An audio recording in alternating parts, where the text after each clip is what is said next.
Are we simply going to wait? What if he never wakes up? Are those frilled collars stuffed in your ears? If the Watcher's mumblings are right, then Aethys is marching on Ukaizo. We have to move.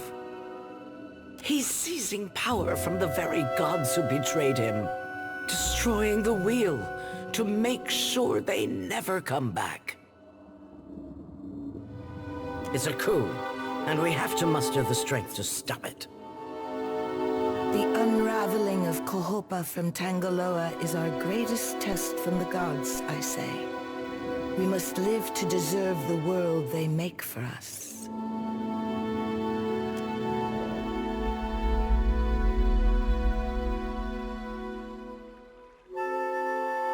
You bear witness to the work of the gods. It seems they are not finished with you yet. You know, every time you come back from the dead, it's a little less exciting. You gotta space it out more. Join our talks, I say. Rational discussion will gust away the ominous smoke rising from Ashen Maw. The Deadfire is no stranger to cataclysm. We can survive by cleaving to a shared purpose, a greater good, Akira. For what else did the gods place us here? We who have ships and resources enough to make a difference.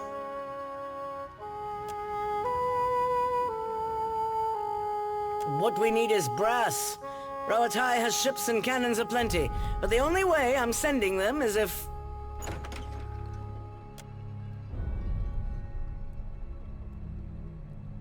Ships have formed the blockade around Queen's Berth.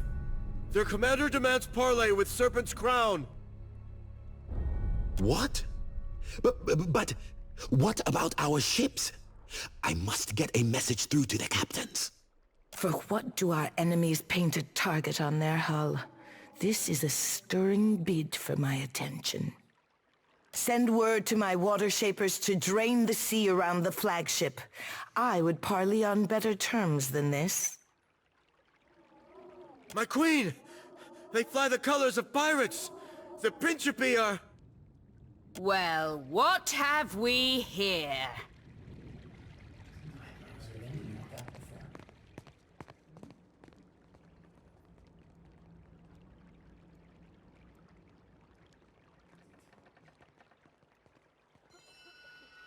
Forgive me, lovesome, but it looks like you're having a party. A rather fine one to which you didn't invite me. You painted vagrants are a plague on my tribes. Why should I not hang you from the walls of my garden? You should be asking yourself how they got in here in the first place. Oh, I do love when they squabble. But I'm here for neither pleasantries nor entertainment. We've bigger fish to fry. Or should I say gods. Now everyone just calm down. I promise we won't fire on you at this time. Unless firstly provoked. That is, until once we've safely absconded from the city back to the high seas. Then all bets are off again. Aye? Yes, well, if you have a point, pirate, I suggest you reach it quickly. We're supposed to take a bunch of pirates at their word? Right you are. However, I'm here because I've got questions, ones that can't wait. And the lovesome Watcher's the only one likely to answer them nicely.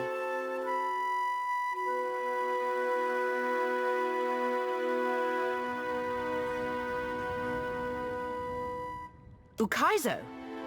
What's the lost city of gold got to do with the god on a rampage?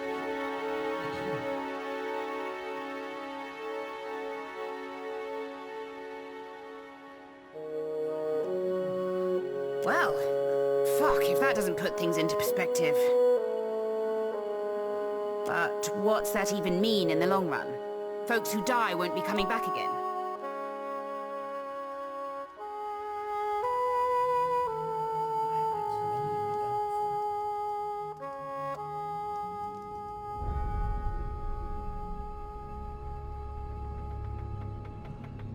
This is all dark and foreboding sounding. But what's it mean for my soul? I mean, I like the idea of pirating throughout the Great Beyond as much as the next gal. But if, say, I got no awareness after I die, does it... Ak, of course you have no interest past that of your eyes and your stomach. Let us speak now of what can be done. Must be done. Watcher, you know best of all of us what our options are.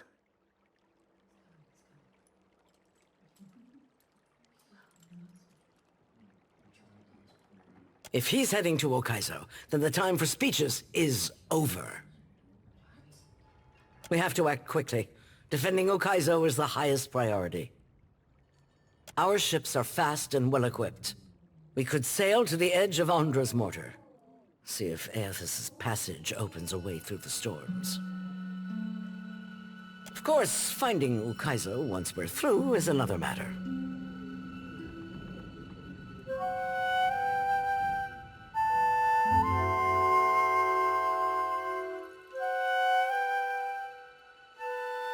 That's so. You just might be able to save us. We speak of collectively sailing for Andra's mortar, but this crown will not support any plan that involves a single outsider ship landing on the shores of Hokkaido. It is for this moment that the gods test me. Anyone who seeks to cross Andra's mortar will learn that the gates of Hokkaido are the end of compromise with the Huana.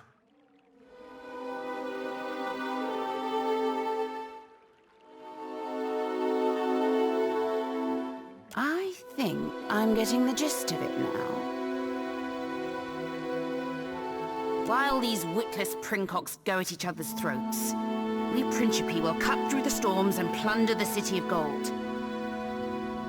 Whatever Aethys is seeking in those ruins, we'll find it, and then we'll sell it to the highest bidder. That, or me and mine will have front row seats to the end of the world. If the Huana cannot take back our beginning, then our end fast approaches. The gods will judge us by our devotion to Hokkaido. Are you going to guard it as closely as you've guarded your palace today? Hokkaido was yours once, and you lost it. Meanwhile, the storms that cover Andra's mortar plague Rauatai too. We will help the Watchers stop Aethys, but we will not leave our country's future in soft hands. We hope the Watcher agrees. Watcher, there are two kinds of people in the Deadfire. Those who have called it home since time immemorial, and opportunists. With Hokkaido under our control, the Huana would restore order as it has not been seen since the days of our ancestors. Ak, order. And the only question is whether it will be the order of ignorance and tradition, or else of conquest. The secrets to be found in Hokkaido could elevate us all beyond the telling. I will not relinquish that dream so easily.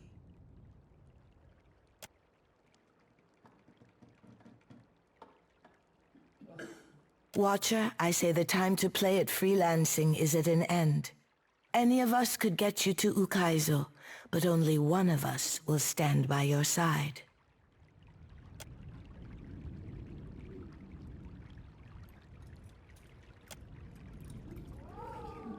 Let's speak, Watcher.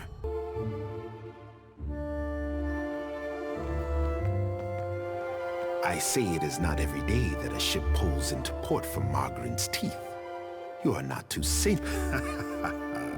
Our enemies scramble for Hokkaido, dropping all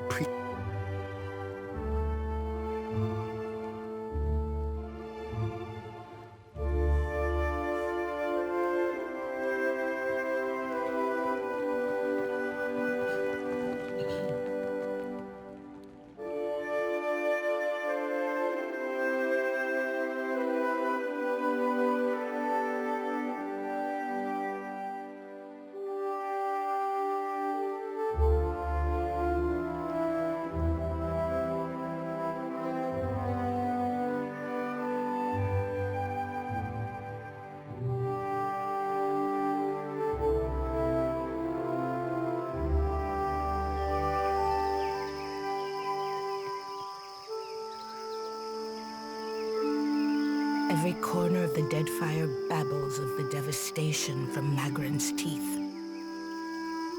And Eothas marches on Ukaizo while I juggle armloads of enemies. This is no coincidence.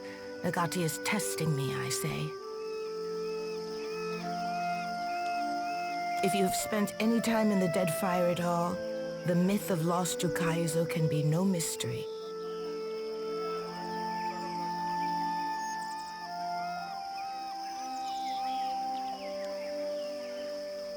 My water shapers would thank him for such a boon, I say.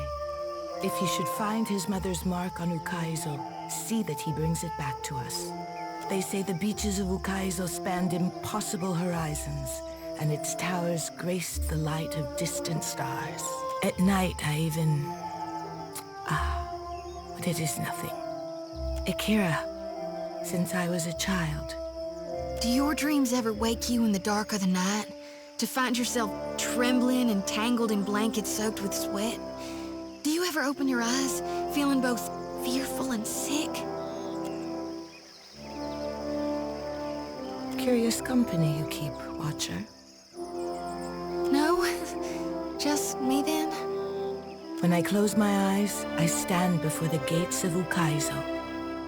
There are always 3. For what would there be 3 gates? I do not say I am meant to go, but the gods. They want the Huana to return and reclaim what we lost. For what do the tribes not fight each other? For what are we united if not to take back lost Ukaizo? Under Wodika's gaze do we keep order. Atop Nagati's seas are we tested. From Ikuhu's bowels do we carry wisdom back to the tribe. You sure that's wisdom? Revelation comes from unlikely places, soldier. I say you should have learned this on the battlefield. The gods want this for us, I say. We have come this far. So, Watcher, do we unite and sail for Ukaizo?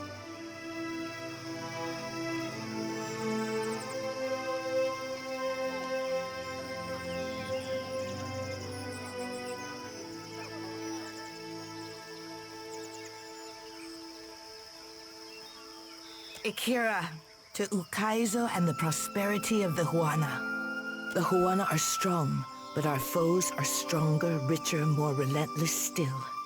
I say that the gods have delivered us an advantage we sorely need.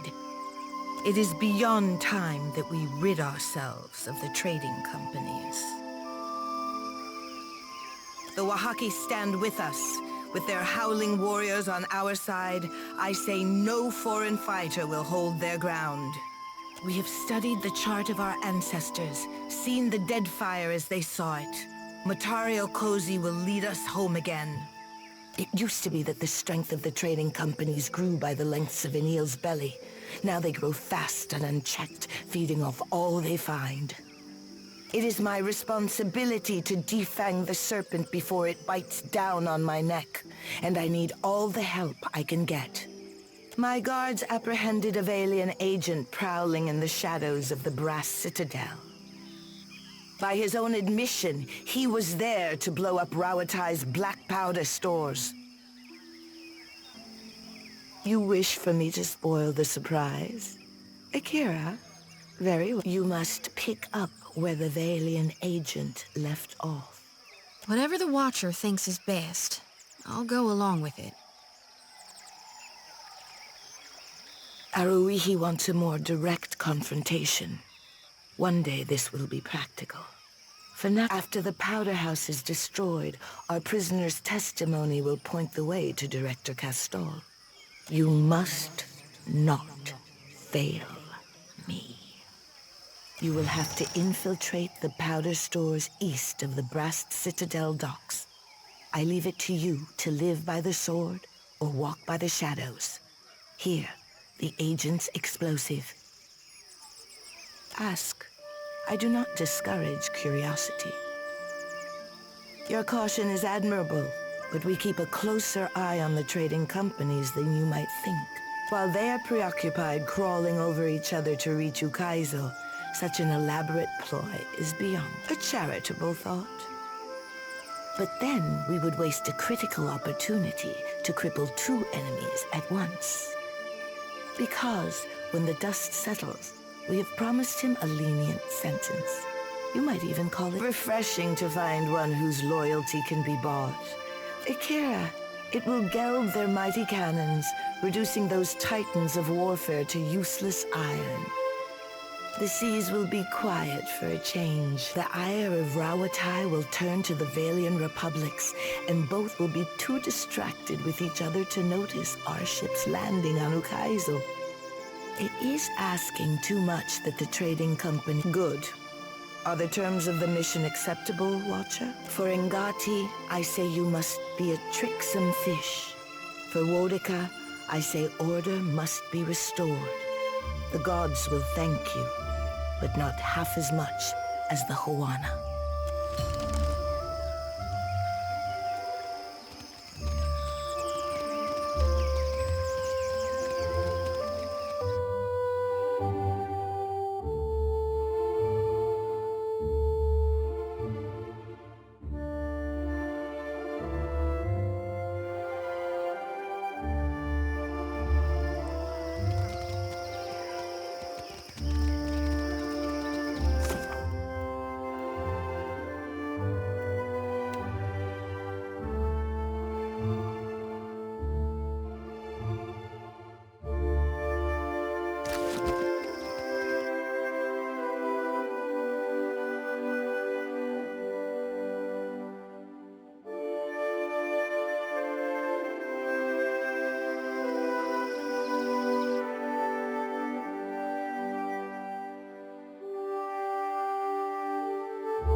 A watcher sailed to Hasambo, seeking answers and revenge.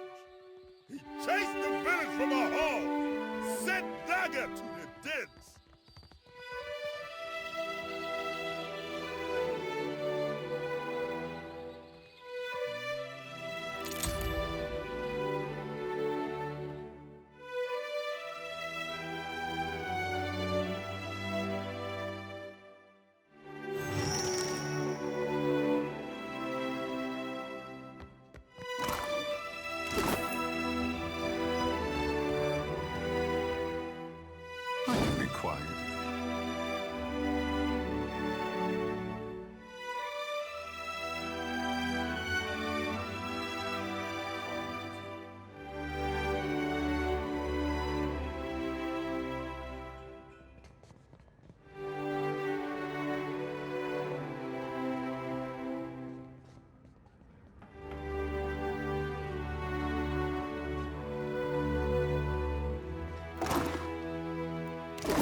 well?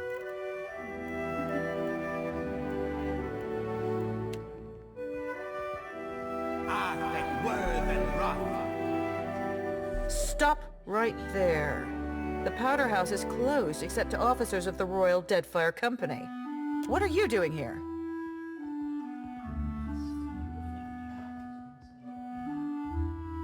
Fine, but no open flames in here, understand? And don't go downstairs. What is it?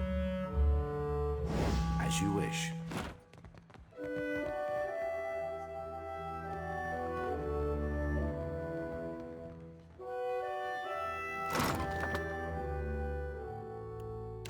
Done.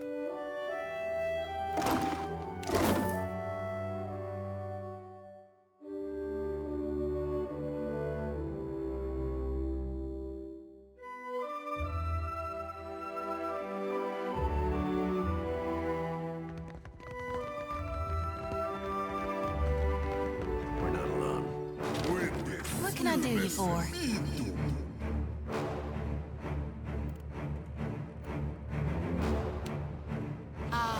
Ulu, then.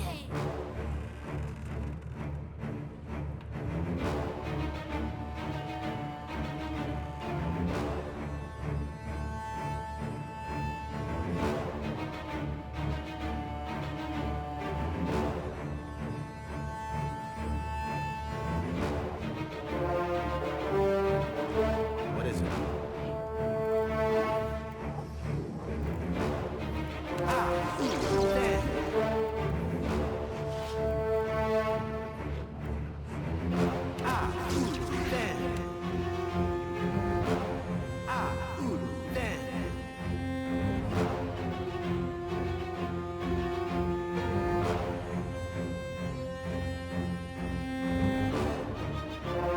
Something I can do?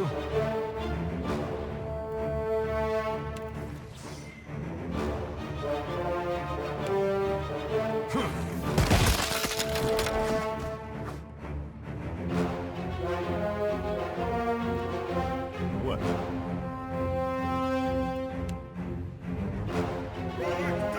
Yes, Captain.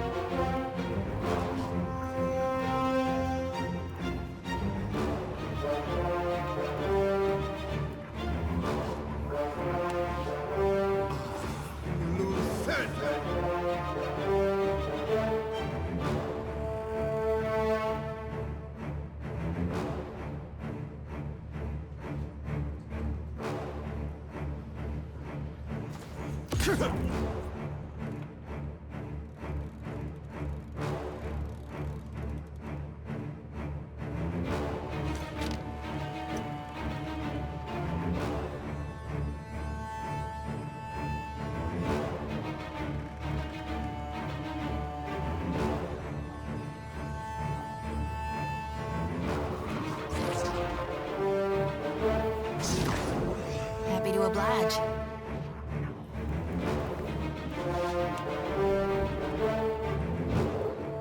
Move, exceed honor.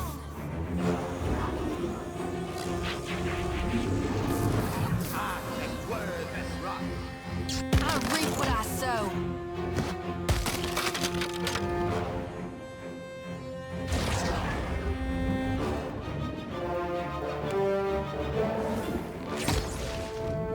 Yep.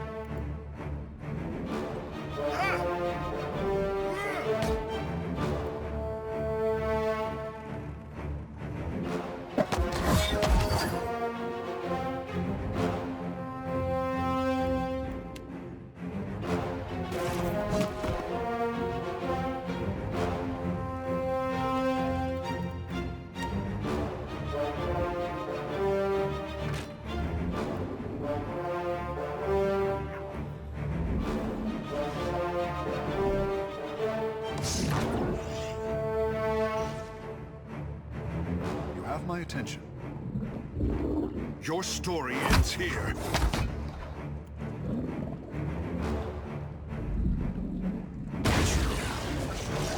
Something I can do?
do you for?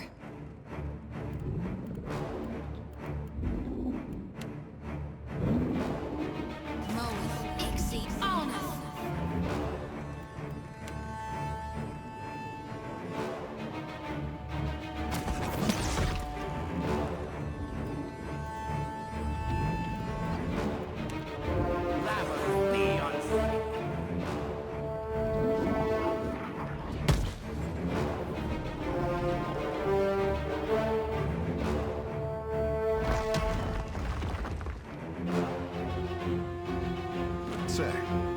Son of a cur! Leave it to me.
Yes?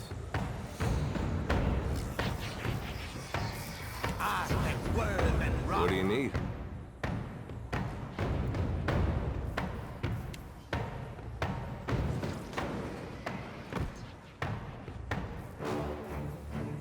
Here we go.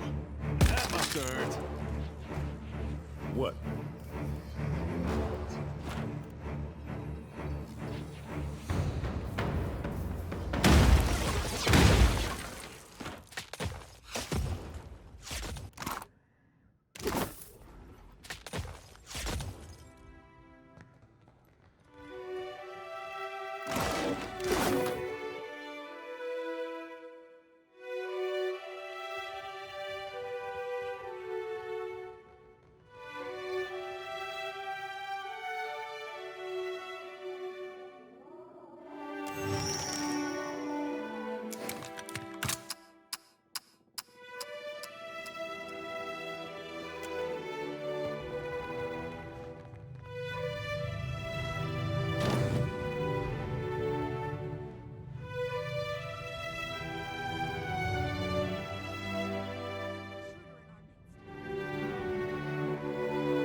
One ready for reaping. Arthek Worthen Roth. Arthek Worthen Roth.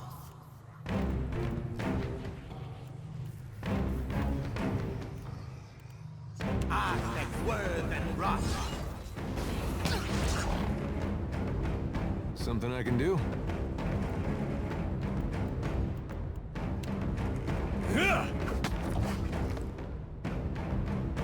I'm on it.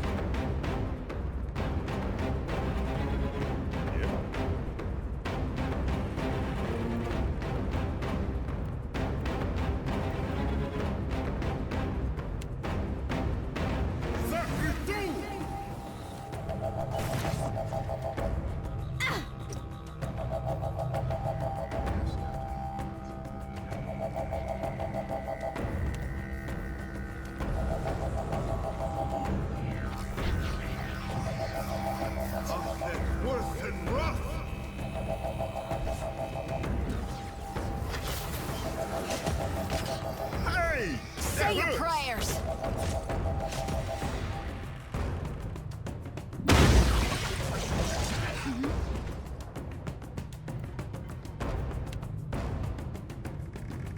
Love, well, ain't I God's own fool? Let's reap this whirlwind. Well? Lavaru be on sick.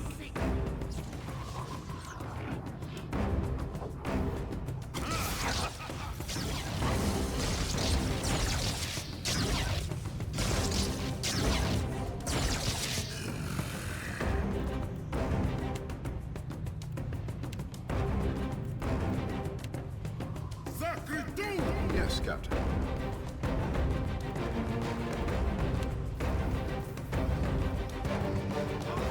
These distractions!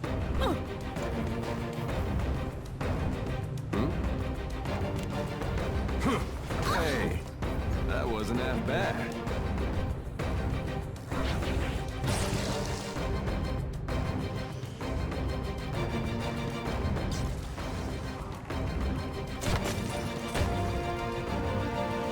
Not so hard! Yeah. Love will be on sync.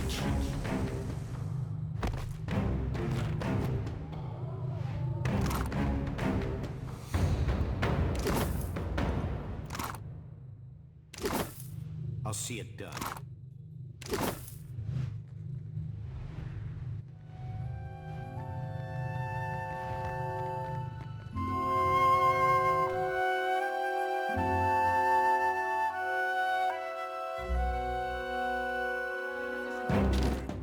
You necesito!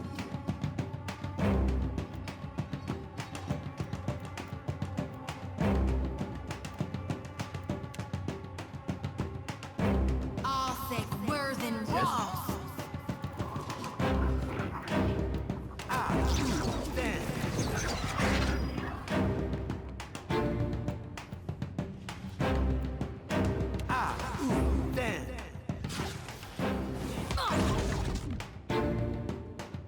Yeah?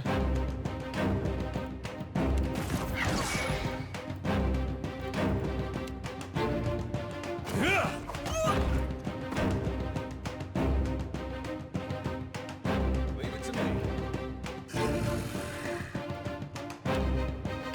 Go extend!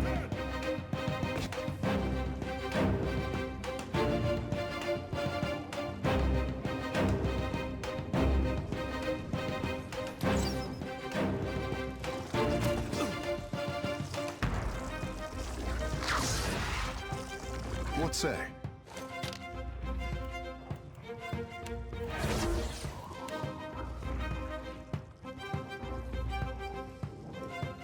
Gothic, worth and rough! Whoops! A bit off key. What can I do you for?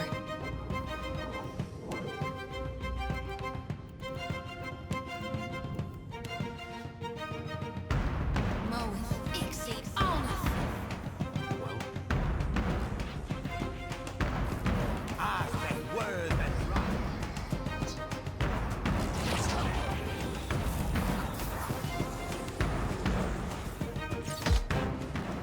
What?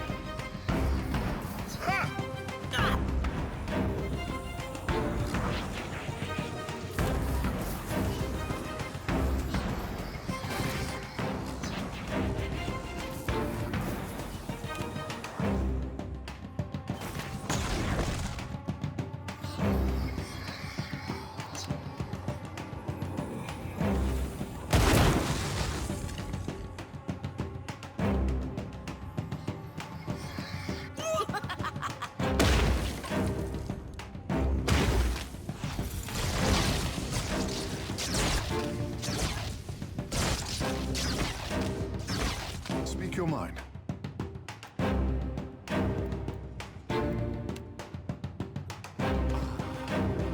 Something I can do?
gods chiseled you from lumber and dragon bone. I'll take that.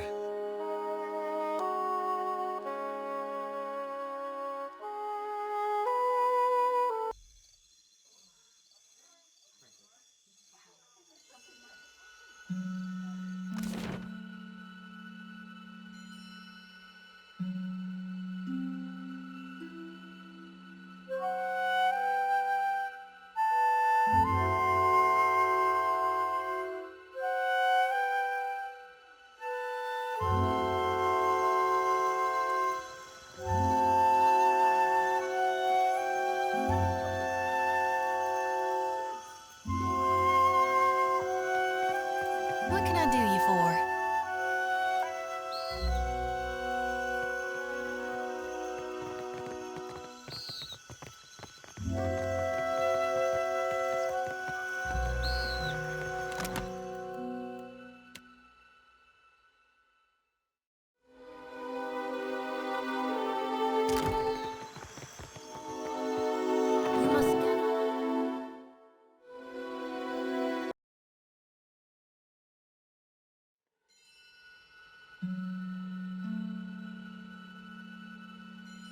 Ak, 1,000 swallows he offered me.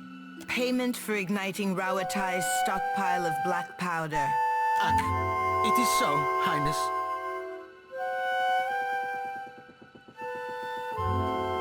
You arrive in good time, I say. After one confession and before another still to come.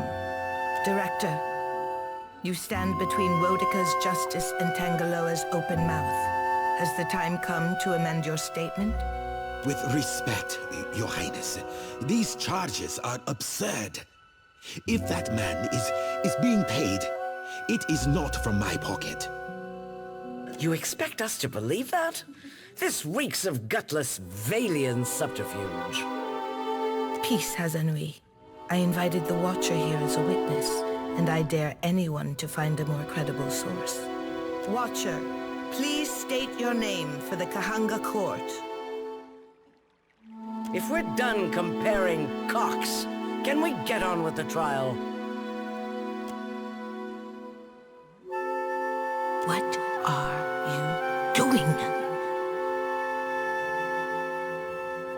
Shall we continue then? Did you witness the explosion at the Brass Citadel?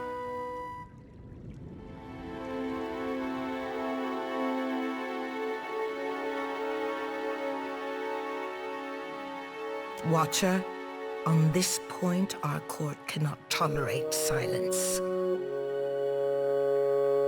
Akira, then it is as I told our guests before. Then let's get on with it. I want to know what the Watcher saw.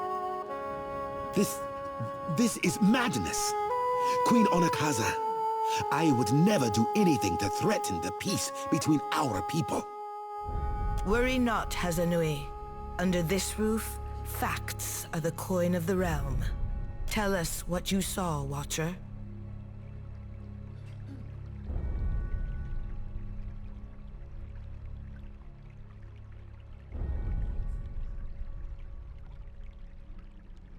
What?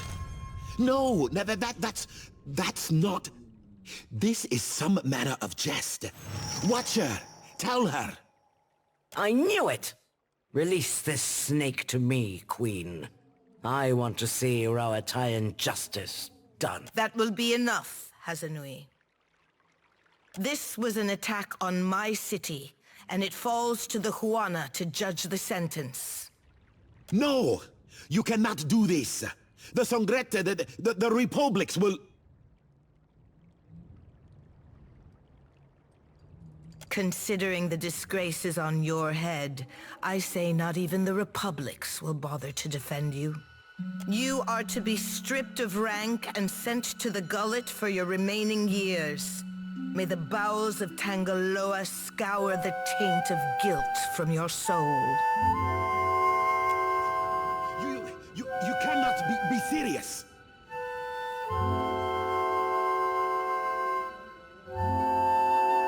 An ugly business, I say, but it is done.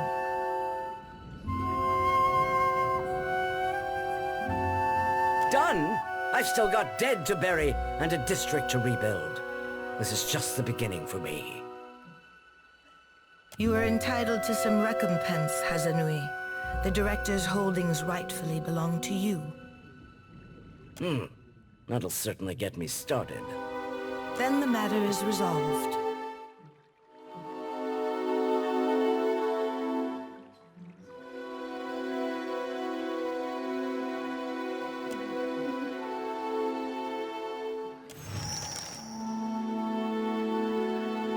After so much struggle, it was a moment's work to cripple a nation.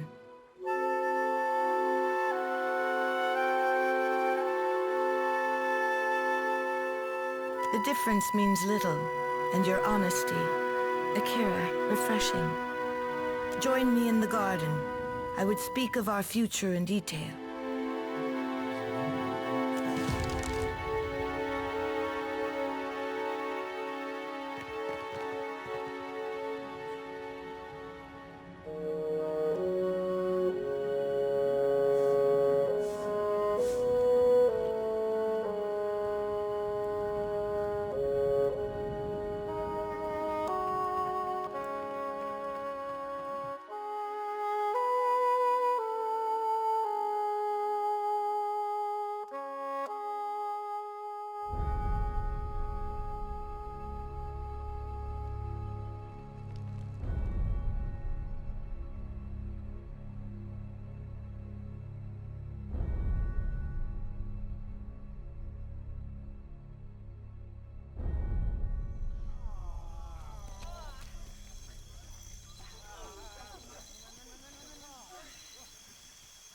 The Valian serpent has lost its head. The Rawatayan shark its teeth. We have made it too costly for either of them to tarry in the Deadfire. I'm trying to picture a Valian serpent with some kind of feathered hat and one of those collars with the ruffles. The trials ahead will make this seem the scattering of toy soldiers. But in the eyes of history, your work will be the death knell of their incursion. We are united in the search for Ukaizo. You will go with the full support of the crown, after Aethys and the homeland of the Huana. When my people know their past, their future will soon follow. With every high tide, I ask Nagati if we are ready. She always leaves me to answer. Ukaizo looms on the horizon, bringing the past with the future. Together, we will show the Huana how to cross it. I have always known that Ukaizo was no myth. Just as I knew that Nagati's chosen would lead the way.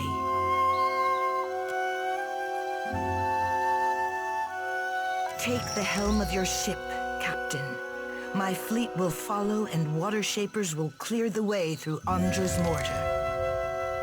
And the enemy's fleet, if it comes to that. May Amira's feather grant you favorable wind, and may Tangaloa open its jaws to our enemies.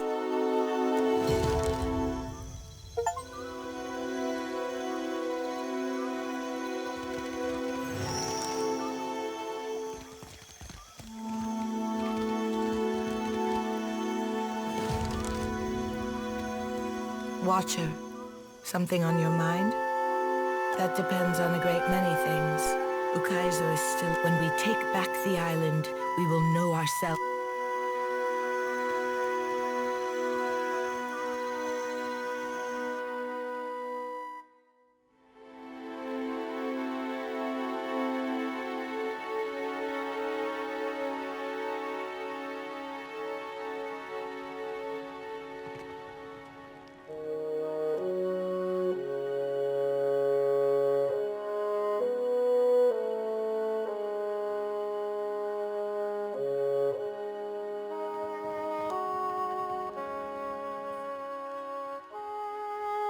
You have returned from the wastes unscathed.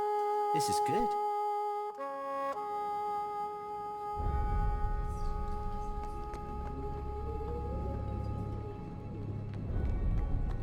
You played your part well, trickster. Ngati in the flesh, I say. My sister was right all along.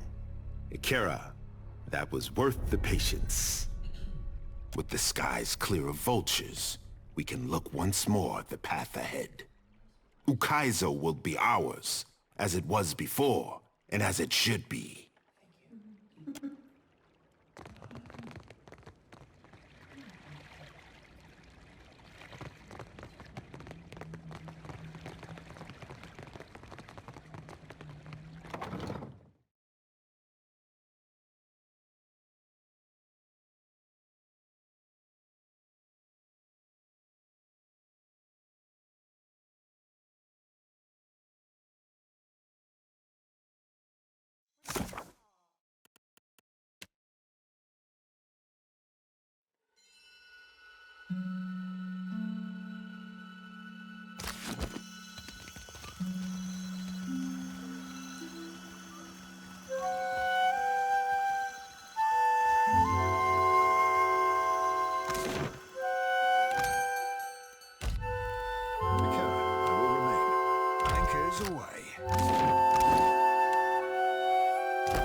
that do you for?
Like that, do you?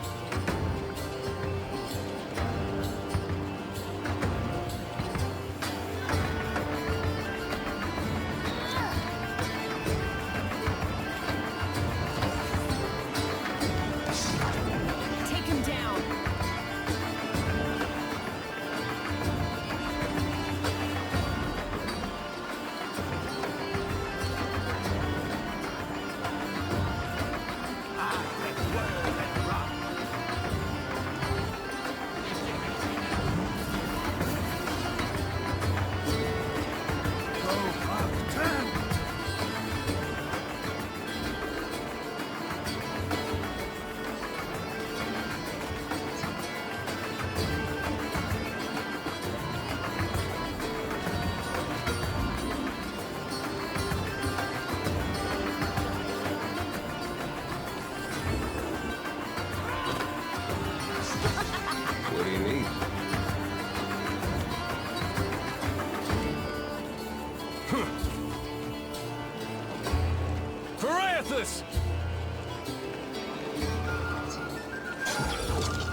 stuck over here.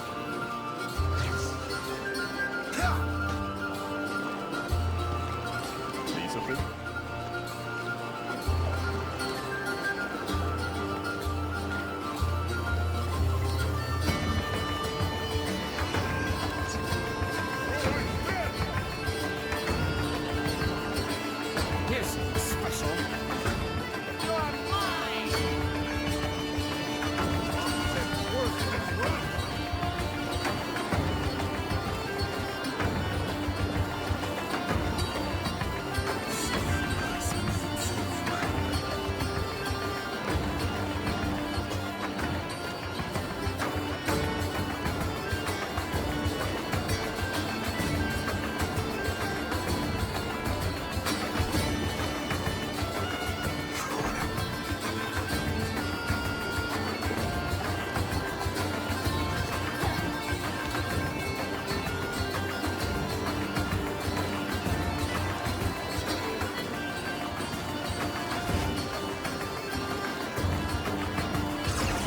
Happy to oblige.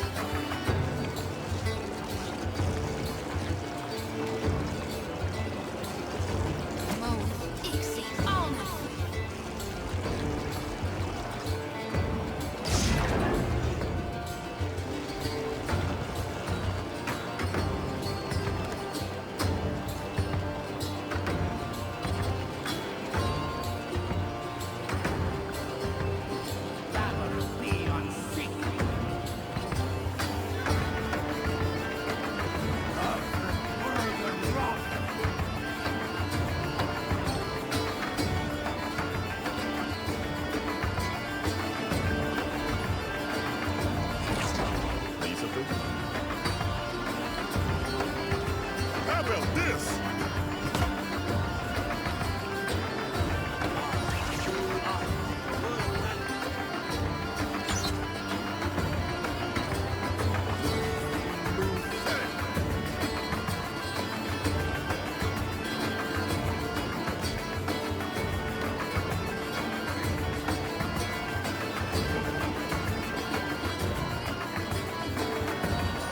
I'll be chopping you to chop.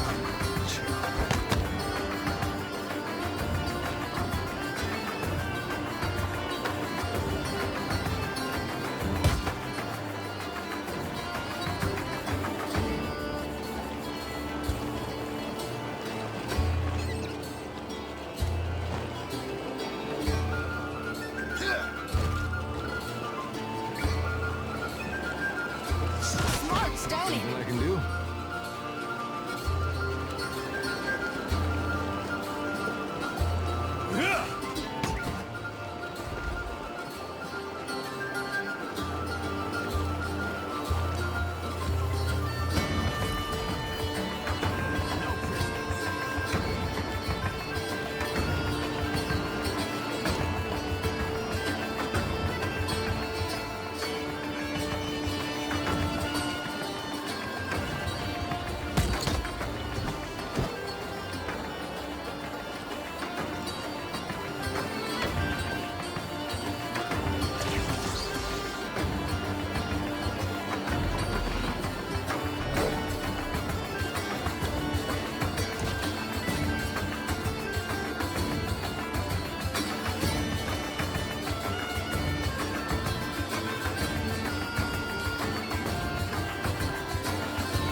see his soul in the darkness. One ready for reaping. Happy to oblige.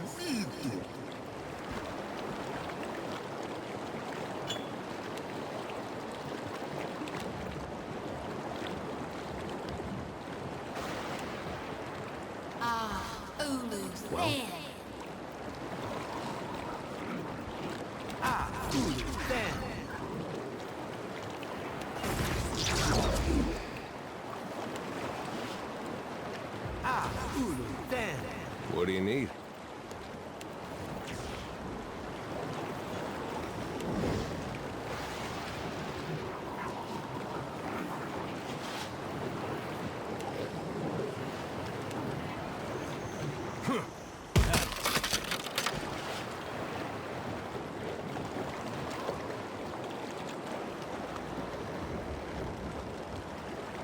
What for, Cap?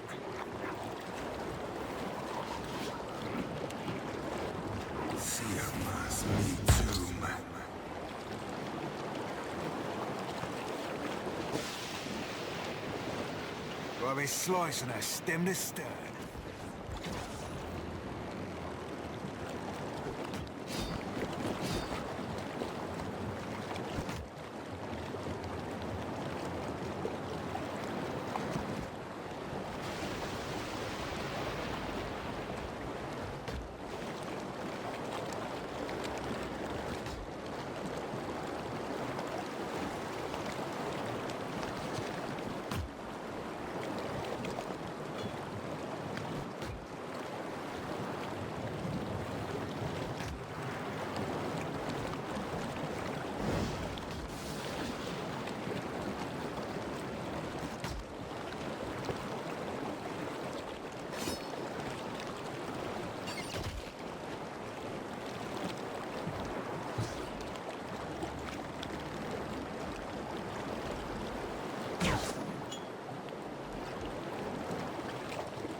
What for, Cap?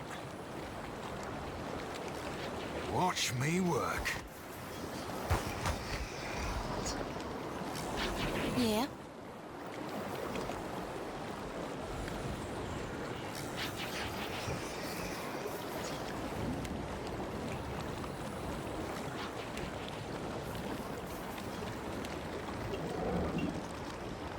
Mo, Ixie, honor.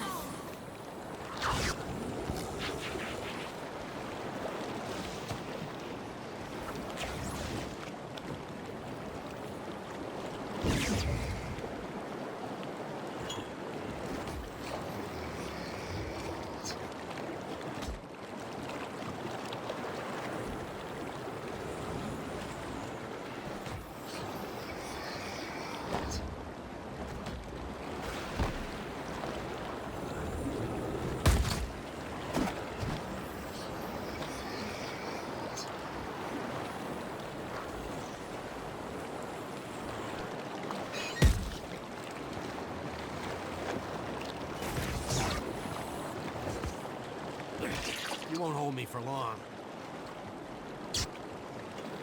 Say your prayers.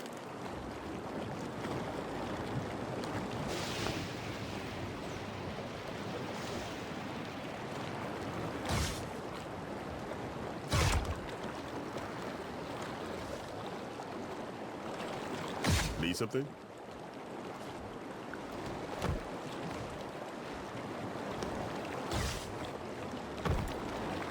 Don't think so. Extend!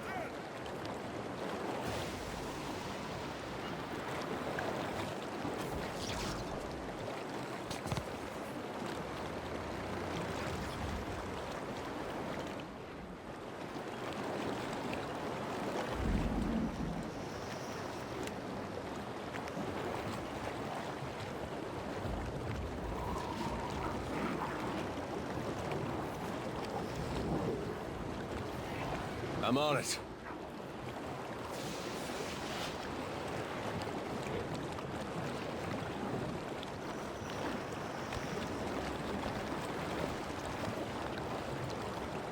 Hmm?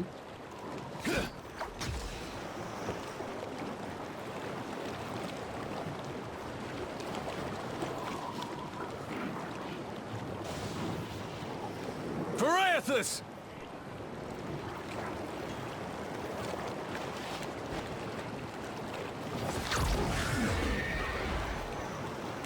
Can't move. Captain. That ain't not my thing, savvy?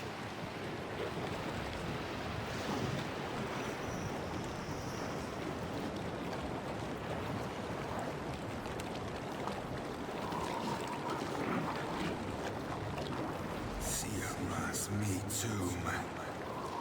What can I do you for?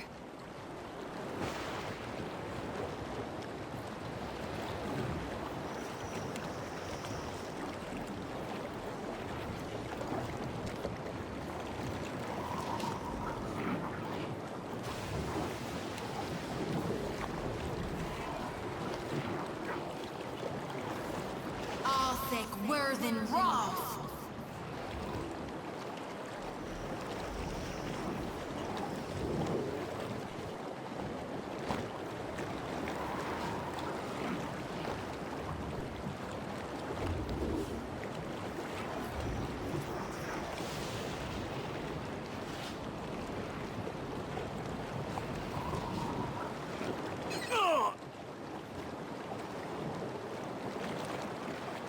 Just wait till I get free.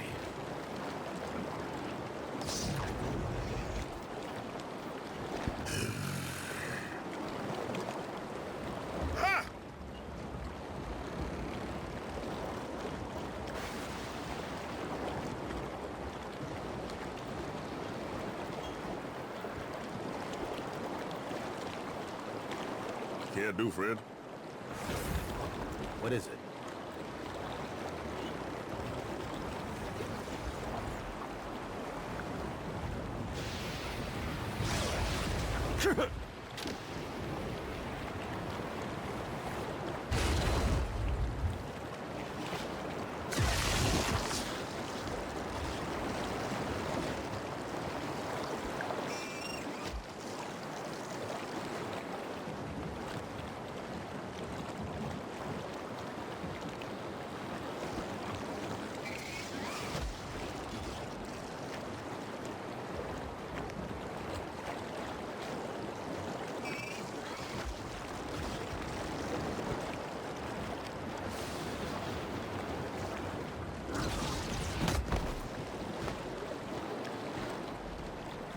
Need something?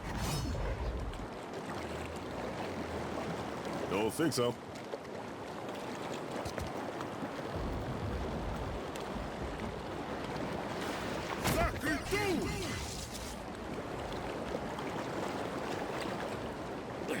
You won't hold me for long.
need?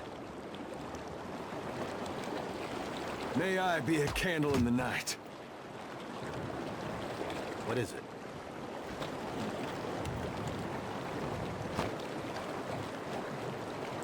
Kill them all!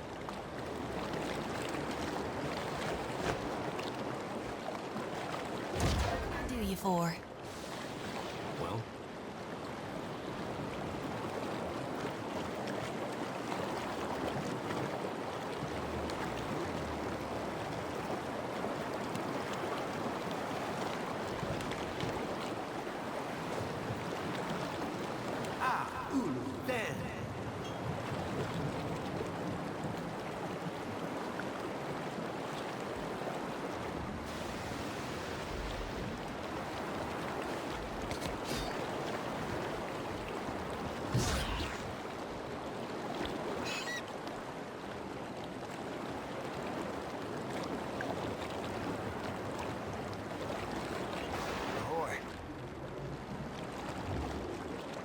Fare thee well, Cog Swabber.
can I do you for?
What is it?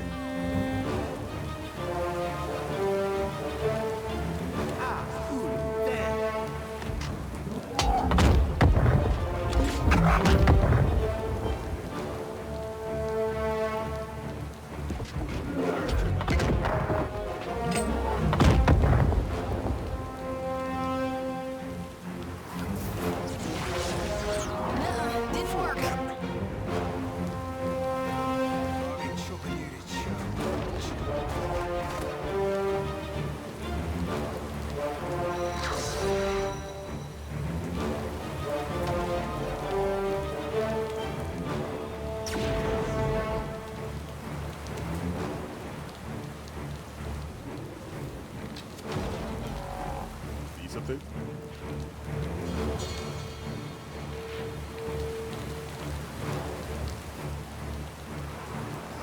What? Guess they don't like my singing.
Captain. Or be sliced and stem.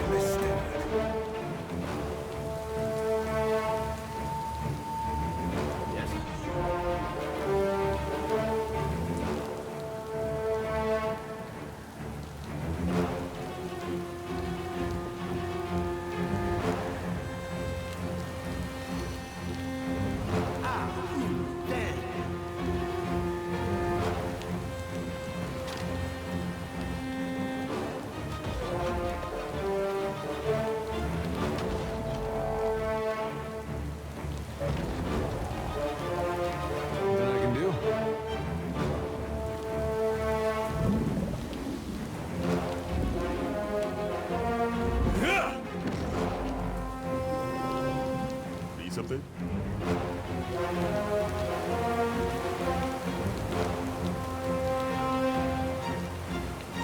How about this?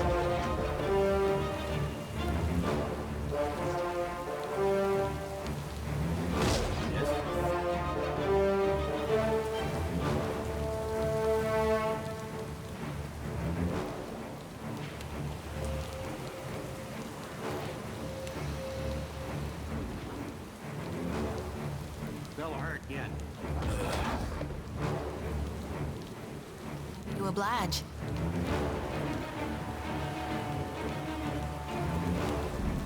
Love will be our sake. Aye.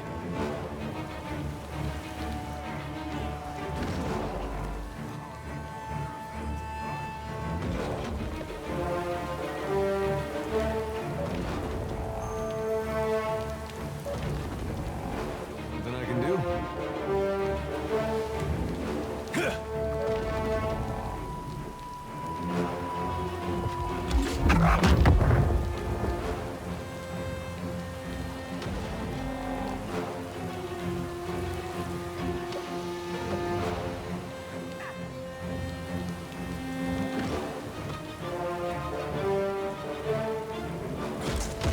Useful as a bump on a pickle.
might be thinking of it too hard, Cap. You'd be right hungry for a little wind.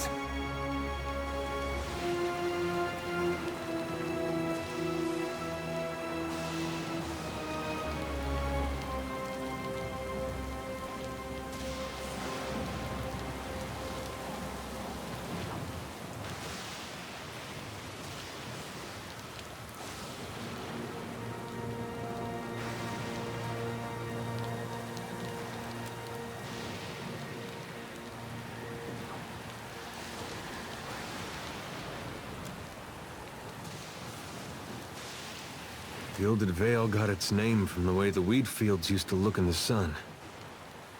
But this place really is gilded. Might as well be a different world.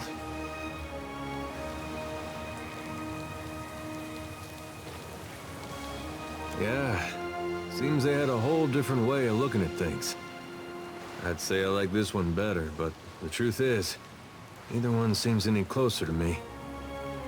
These great people got a funny way of passing on. They disappear from the world, but leave their problems behind for the rest of us to deal with. And now here we are, with Aethys trying to undo the whole thing. You know, I broke a wheel once too. First thing I thought of when we learned what Aethys was doing. My mom had this spinning wheel, and she loved it. Well, I was playing with it in the way a young child might when his parents are out, and that wheel came right off. It wouldn't go back into place, so I pushed it harder, and pretty soon I'd broken off a spoke. Broke off 3 more trying to fix that. Anyway, I got whipped pretty good for it. That wheel was never the same, even after my dad fixed it. I used to think of the gods as being like parents to all of us. Now I know better. They're children, playing while their folks are gone. We gonna do this, or what? If it's all the same to you, Watcher, I'd rather not miss the moment my god brings the darkness down upon us. I want to see Gon become the true deity of death.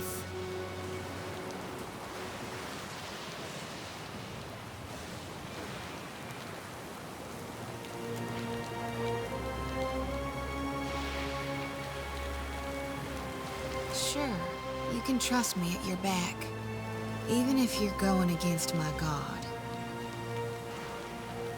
Tell me, Watcher, can there be a god of light and birth if souls themselves can no longer be reborn?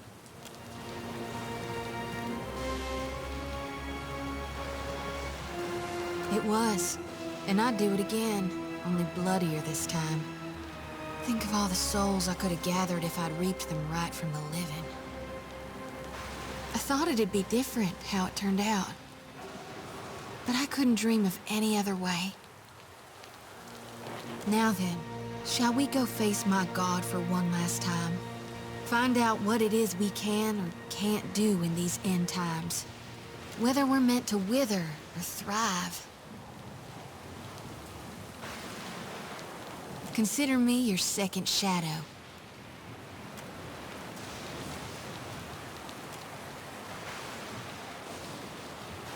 I look back, and I ain't but half sure how we got ourselves here, Cap.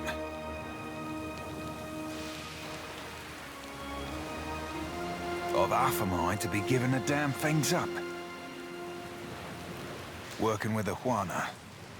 It ain't the course I'd have charted. But that don't mean your compass be broke neither. Not that I were aiming to sink all them Huana thrice over and twice again. Fucking shame, that. Probably a lesson to be learned there. Couldn't say what, though. If I didn't know you better, Watcher, I might be wondering if you had a death wish right about now. Doesn't seem real, this Ukaizo. Keep half expecting to wake up sweating in my bed at the med. Regretting one bed too many. People like me don't often get to stand side by side with history or to help it get made. Nah, regular folk, history's what happens to us. It's a privilege, even if I'm just watching over your shoulder.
The machine controlling the storm winds down.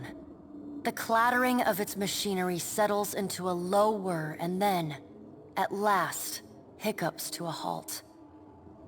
Beyond the tower, the black, roiling clouds of Andra's mortar roll away from the ancient city of Ukaizo, with only a tired sigh of wind to see them off. And on that last breath of wind, comes to you a familiar sound. The bell's ringing is soft, not the clangor and torrent you've grown used to. It calls to your soul, and your soul yearns to follow it. Your soul flees from your body and into the beyond, chasing that... Watcher, your journey nears its conclusion. The pallid night stands before you, her gaunt face impassive.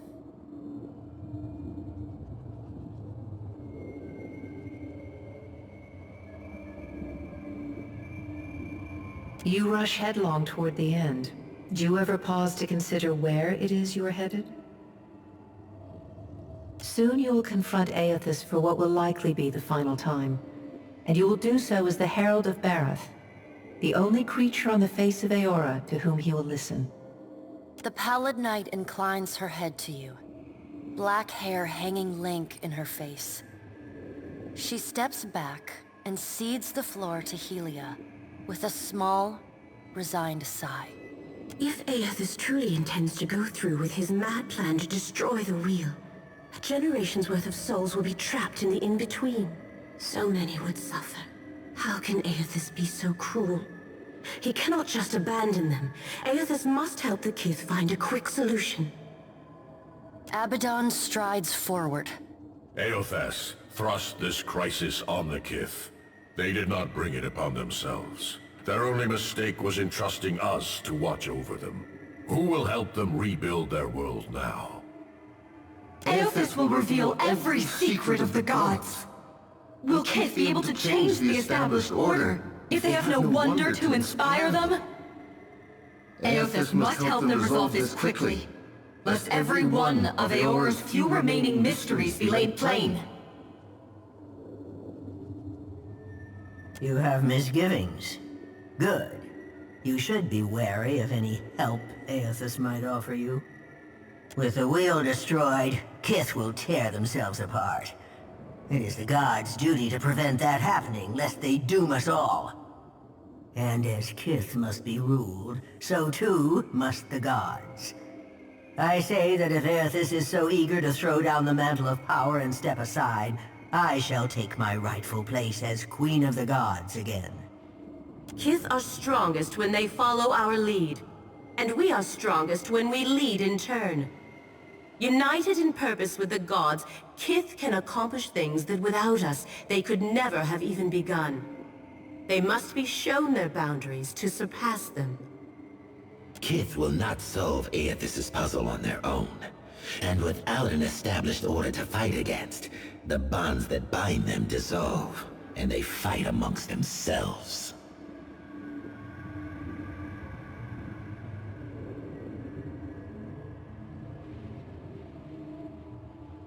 Boudica's firm hand is but the motherly smothering of Helia by another name. Mortals should have no special advantages. Only once Kith have striven to improve themselves through trial will they truly know their measure. Kith must suffer to find their strength if they are to survive the world into which Aethys drags them. Our intervention in your struggle would be a cruelty and counter to our purpose. He lets his words hang in the air for a moment. Gaze, level with your own. Indeed.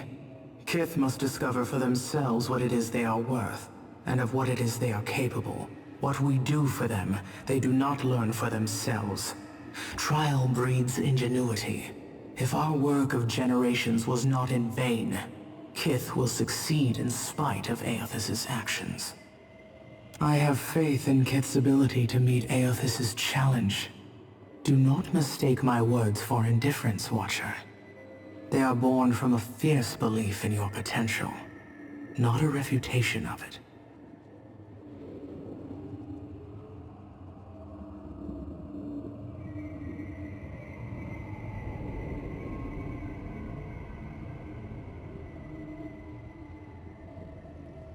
And yet you come to Ukaizo with only the Huana at your back.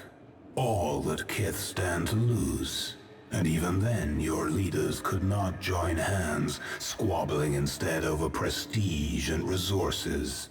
You believe that will change when my final death comes calling? You are a greater fool than I thought. Margren is blinded by her affection for mortals. She does not see that entropy is the destiny of all things. If Aethys were wise, he would destroy everything. End life, end reincarnation, end death. Kith have had their chance. It is time to let silence reign. As Rimmergon's words fade, the Pallid Night returns. She no longer towers over you, a giant even among the gods, but meets you at your height. She lets the arms crossed over her chest fall to her sides. Well, Watcher, you know where we stand. What do you believe?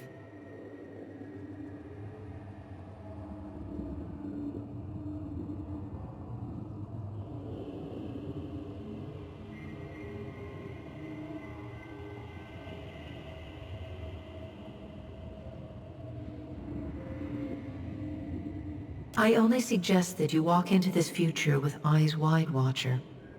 The mantle of responsibility is a heavy one, broad though Kith's shoulders may be.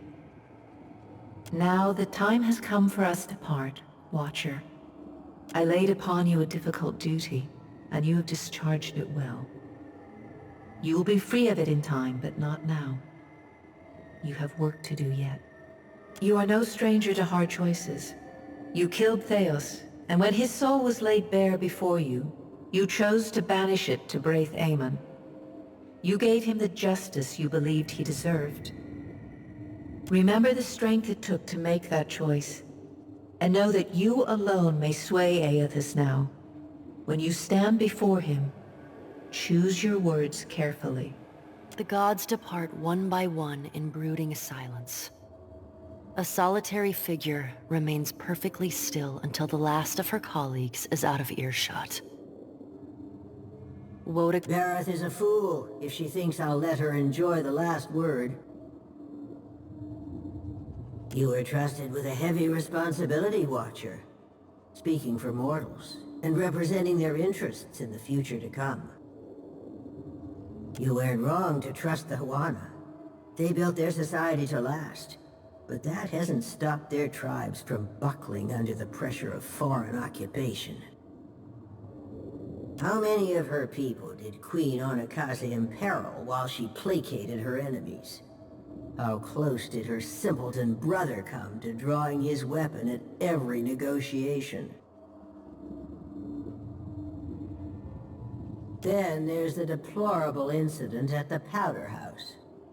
And yet, they have earned your confidence in a gamble that could decide the fate of all mortals. Why is that?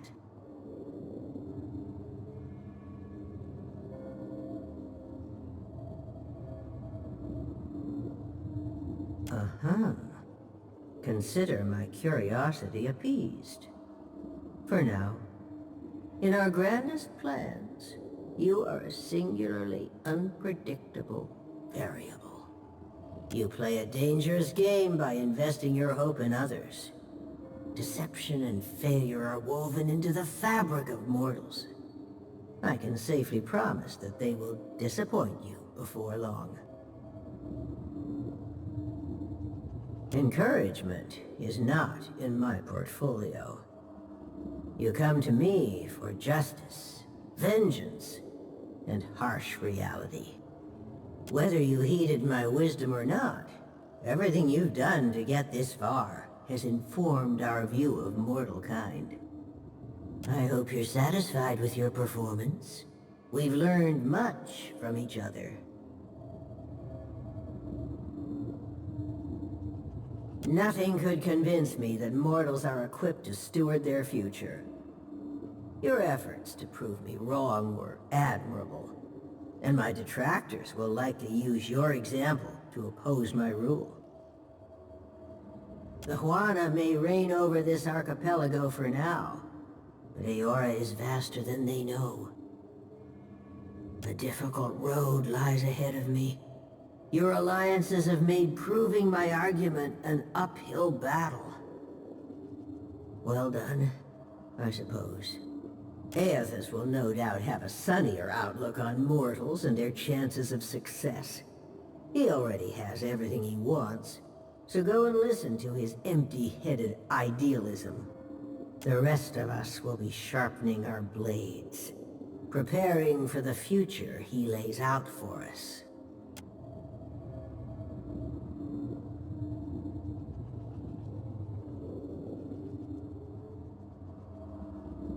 You keep falling asleep on me, I'm gonna have to start walking behind you with a pillow. Oh, by the way, the storm's gone. Also, I think Aethys has ended the world. Gods and darnation. My head. In here with me thinking we were right and proper dead this time. We ain't dead, right?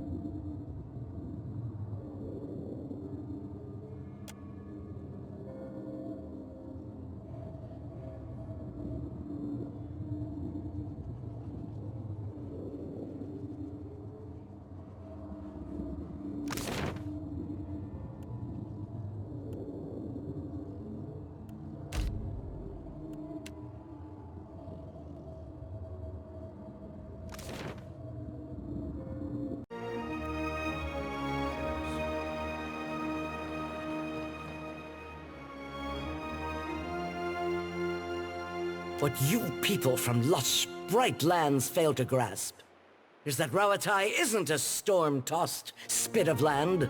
It's the Kith who stand together there. Hokkaido belongs to us.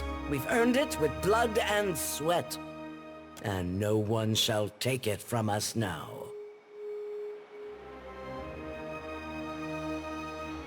Not while I'm around.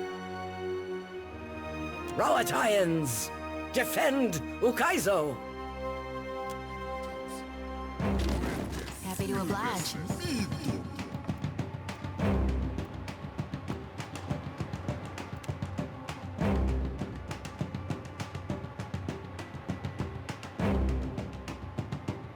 All thick, worth, and raw.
Ahoy.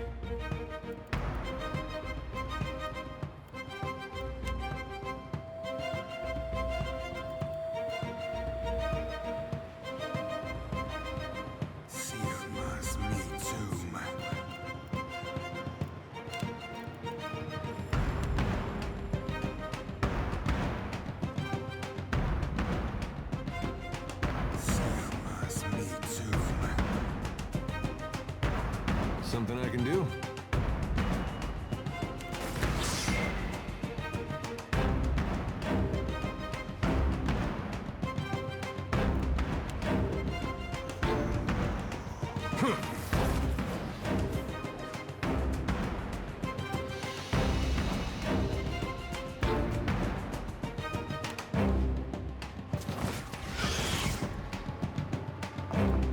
Kinda.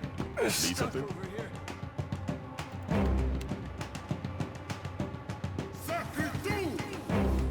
Forced to the death!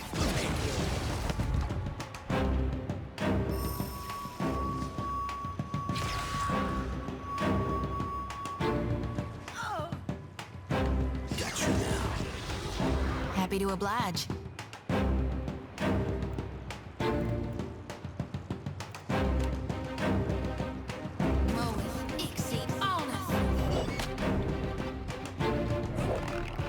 Yes?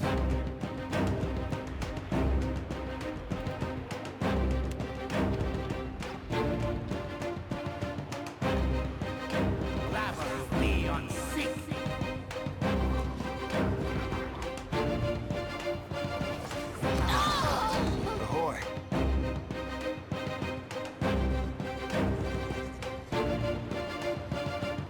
I'll be chopping you to chum, chum.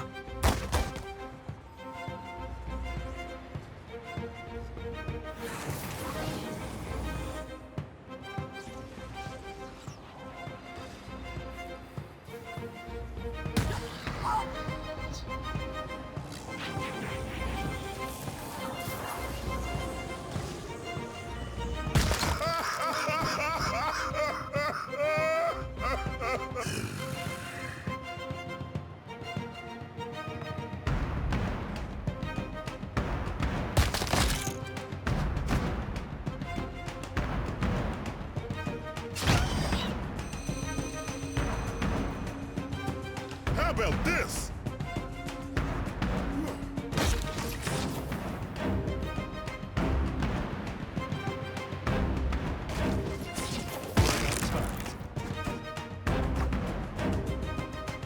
What do you need?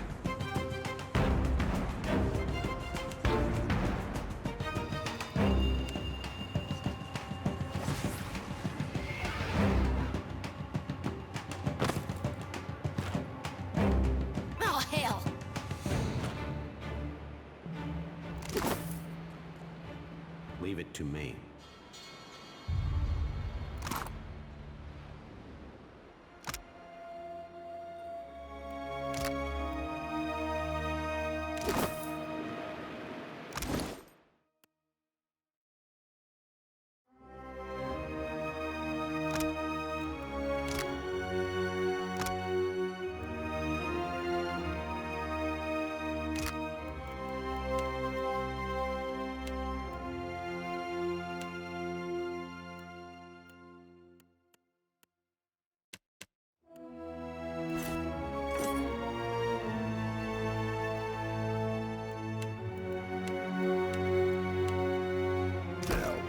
That's a fancy bauble.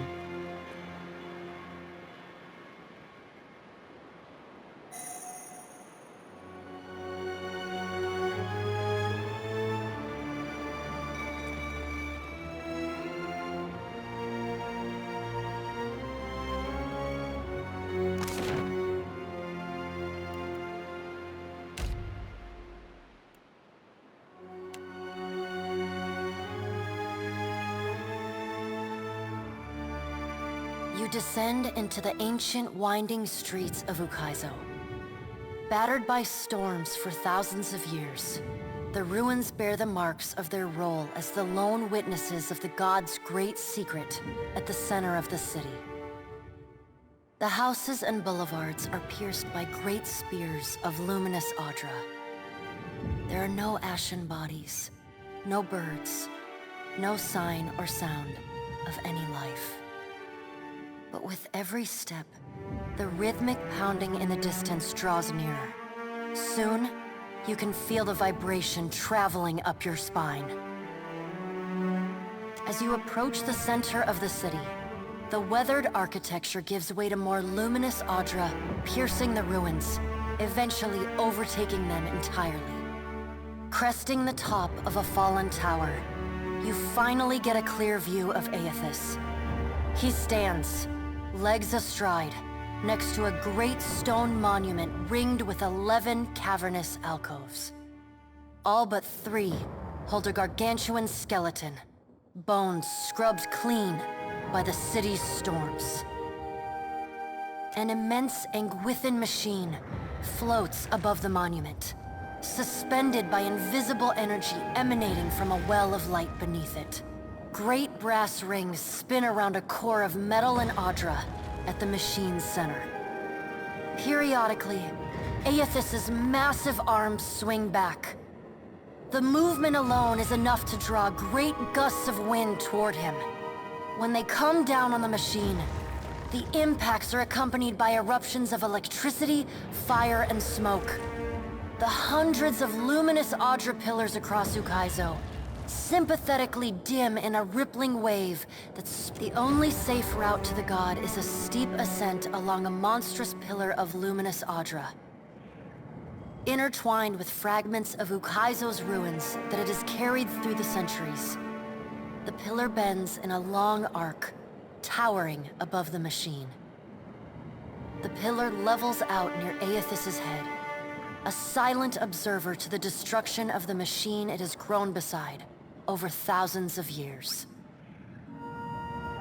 You weave your way along a treacherous, rain-slicked path up the pillar's skyward side. As you arrive at the top, you catch Aethys's attention.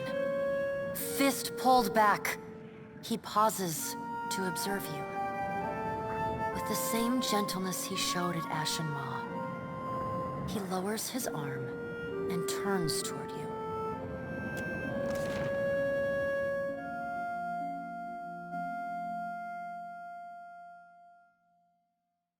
Strange to see Ukaizo in this way.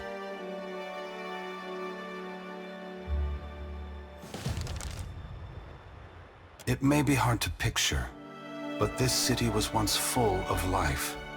The Huana, yes, but also kith from many other cultures.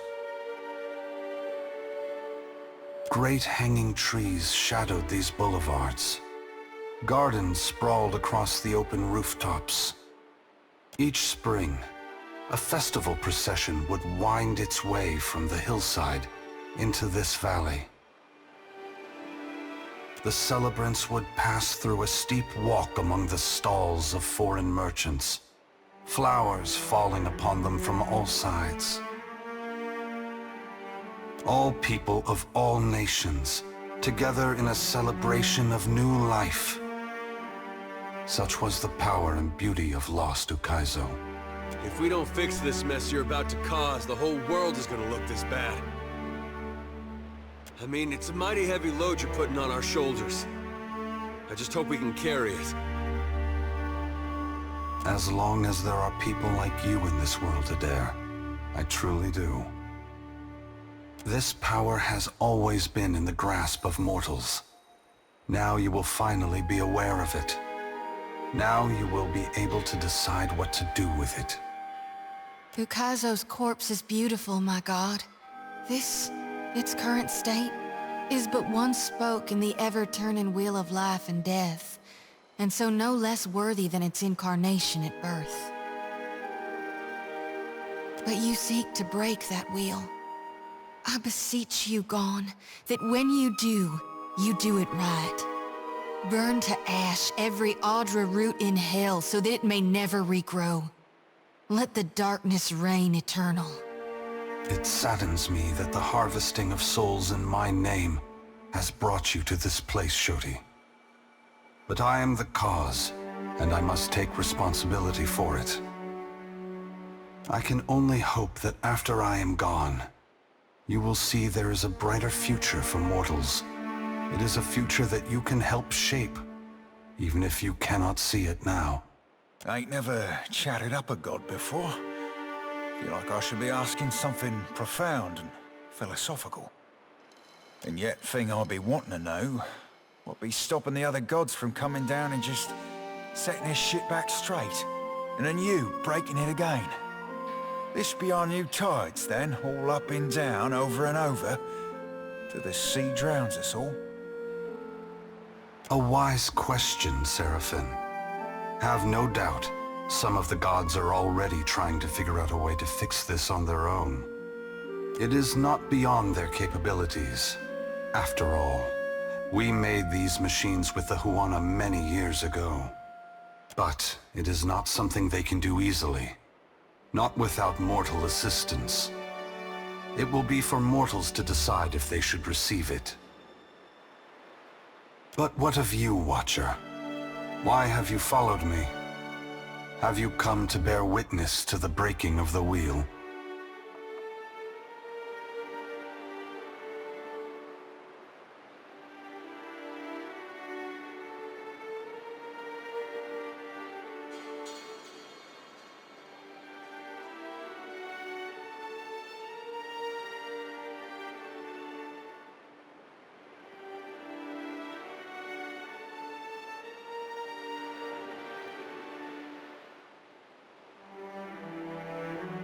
It is pity for mortals that drives me, Watcher. I have felt it in every step I have taken to cross the Deadfire and reach this place. What more would you have me do?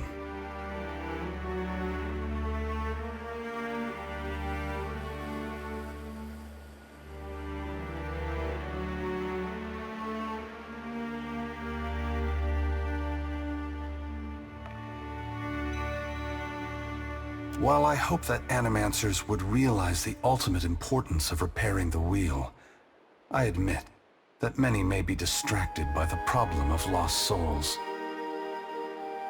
I know such sympathy should be commended, even though I recognize what trouble it could cause. Thank you for making me think of the lost souls, Watcher. I will provide a haven for them after my work here is finished.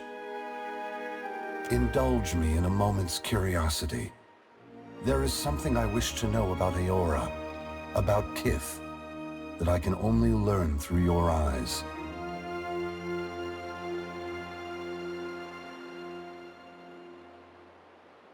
You followed me all this way, dodging an armada, navigating an impenetrable wall of storms, voyaging across uncharted seas, with the machinations of gods echoing in your ears.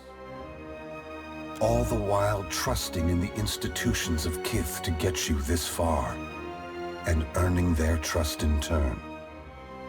Whatever else happens this day, that much is remarkable. I believe that mortals possess the strength to collaborate and shape a future of their own design. Not all of my brothers and sisters agree. By relying on others and coming together in a time of crisis, you illustrate my point. The gods will witness you and question their assumptions about how responsible, empathetic, and sophisticated mortals can be. What inspired your decision, Watcher? Did the choice echo your foundational beliefs? Or were you influenced by observation?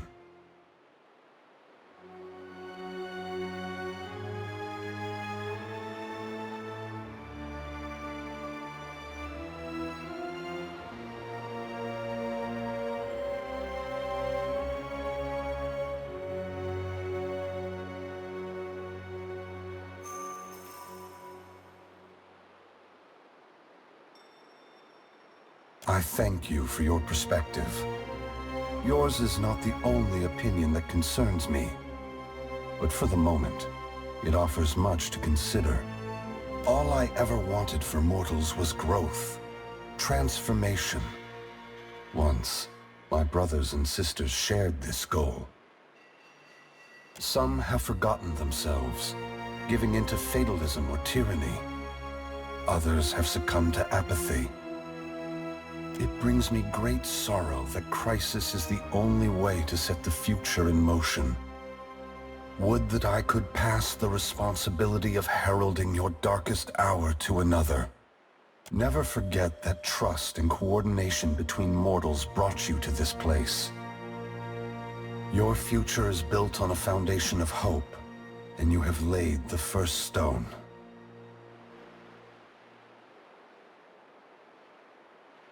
I must attend to my final work now. I cannot delay any longer.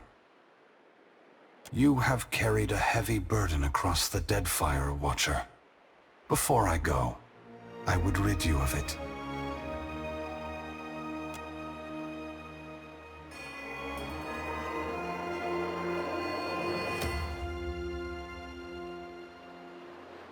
You are free now, as free as any of us can be. Many will come to you for help in the years ahead. Animancers, priests, even the gods themselves. I have great hope for you, but always remember that your future is for you to decide. Use your freedom well. Aethys squares himself to the machine. As you move to a safe distance, he draws his fists back and resumes his assault. The blows rain down with increased fervor, but the machine perseveres in spite of his efforts. Spreading his arms wide, Aethys draws power from the luminous Audra clustered around the valley. The energy courses through his body, limbs overflowing with intense light and waves of heat. He returns to his task, each strike bringing with it the sound of cracking stone and twisting metal, the flickering of luminous Audra across Ukaizo. As the ancient machine finally begins to succumb to his strength, so too does Aethys's body, built to withstand the passage of thousands of years. The great Audra statue has finally been pushed beyond its limits. Cracks appear along the hands, then race up the arms. Aethys does not slow his assault, but continues unabated. Its brass rings twisted. The machine spins erratically but withstands the relentless barrage. Aethys stands astride it and pummels the base of the machine. Soul energy begins to flare out from the machine's heart, warping the air with the intense heat. Aethys drives his right fist into the machine's center, the core of metal and Audra. The god lets out a deafening shout, something between a cry of anguish and a roar of exultation.